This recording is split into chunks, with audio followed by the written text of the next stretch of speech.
My name is Joshua Noble. I'm the president and CEO of Kingman Visitor Center Incorporated. We market Kingman for the community. This is the Powerhouse. This was built in 1907 to 1909. First started generating electricity for area businesses and mines. Actually, when they built Hoover Dam, it was the energy from this facility that helped with the construction of Hoover Dam.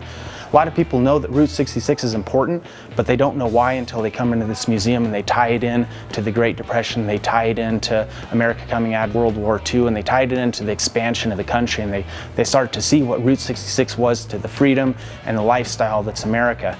So there's a lot of different displays in the building that talk about the history of Route 66 and the communities that were along it. We have different stores that have displays of what sort of things people were carrying. Grapes of Wrath scene, there's actually pieces that came out of people's attics that they remember people carrying on their cars as they were coming through. It was kind of a bittersweet time for communities like Kingman then, because although the travelers coming through were adding to our economy and were buying things and they were sustaining the communities, nobody wanted to have the travelers stay because the travelers would then be a burden on the community, so they were pushing them on. So it wasn't our brightest time, but it was a bittersweet time for communities like Kingman along Route 66. The displays in the front talk about Edward Fitzgerald Beale. He was a naval navigator who was hired by Jefferson Davis, who was eventually the president of the Confederacy, to route out a federal wagon road. It was actually the first federally funded wagon road in the U.S. history, and that became Beale's Trail in 1857. Route 66 eventually followed that same trail. It was pretty much the precursor for where Route 66 goes through New Mexico, Arizona, and into California. The history of Route 66 really is the history of the expansion of America. You look at Route 66, it's like looking in the rear view of what built our country. A couple of years ago, in 2014, we added an electric vehicle exhibit. We see it as where the future is going with travel throughout the country, and we wanted to show what the history is of Route 66 and where we see the future of Route 66 going.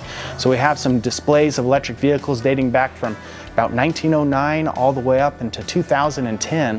Have the world's fastest electric vehicle, the Buckeye Bullet 2.5. We have the world's first all-electric hot rod. We have 1930 Detroit Electric. There's very few of those still known to exist. And Willie Nelson's golf cart. Soon we'll be having Waylon Jennings' golf cart going in there too. So it's kind of an interesting eclectic display. It's something that's growing, but the building itself welcomes over 100,000 visitors into the community every year. It's a landmark for Route 66, and it's right at the heart of the historic longest remaining stretch of Route 66. Going east, you're going to have an experience that's 1950s, 60s Americana. It's right after we got to World War II. And going to the west, you get an experience like people would have had, as John Steinbeck wrote in The Grapes of Wrath. He's actually the one that coined the term the Mother Road. But the people that were going through the Depression, they were looking for a better way of life. It's very much the way the road was going through. It's very narrow stretches going through backcountry highway. It's a beautiful drive, probably the most famous stretch of Route 66 in the world. And people start that experience right here in the Powerhouse. The history of the building, a little bit more on that.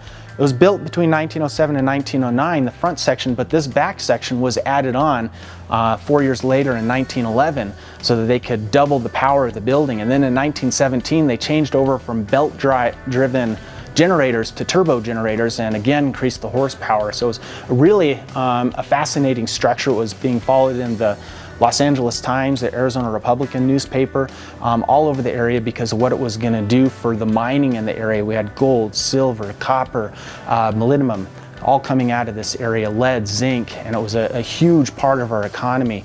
And it was a lot easier to get electricity from the Powerhouse out to the mines than it was to haul fuel up to the mines to run their processing equipment. So that's really what built this facility. But once this facility came in, it's what boosted the population in Kingman and brought Kingman up into the 20th century at the time. If you're ever interested in looking up this history, go to gokingman.com and you'll find information on the Powerhouse, the history of the downtown area, the walking tour, all the things that you can do, or go to mojavemuseum.org and there's an archives link at the top and you can pull up hundreds of photographs of this facility and all the different things around it.